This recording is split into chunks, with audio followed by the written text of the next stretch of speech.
और वो बात छोड़ लेता, बस वो फिर एक ऐसी लग गई कि फिर साथ ही रहे, फिर इसलिए कहीं दिल नहीं लगा।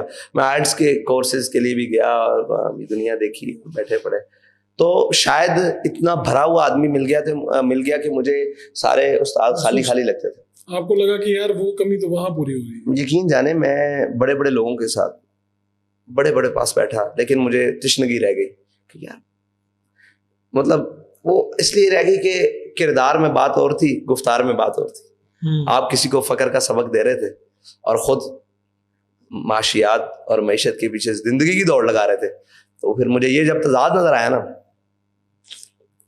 फिर मैं वो तो बात में ये उनका मतलब तकिया कलाम कह लें कि जिसका अमल बेगर्ज है उसकी जजा कुछ हो रहा है, उरो ख़याम से गुजर बादा व जाम से गुजर, ये कहते थे ना। तो मैं कहता था उसकी जजा कौन है जिसका अमल बेगर्ज है? तो कहा कि अल्लाह ने कहा रोज़ा मेरे लिए है, उसकी जजा मैं खुद हूँ। अब क्या माना लोगे इसका? मैं चुप कर जाता था कि ठीक है, तो इसकी जजा, और फिर समझ आई कि जजा क्या होती है। उनकी जिंदगी ने बताया ना कि क्या क्या जजा होती है। तो फिर बस इसलिए तशनगी रही कि किसी के पास बैठे भर नहीं सके।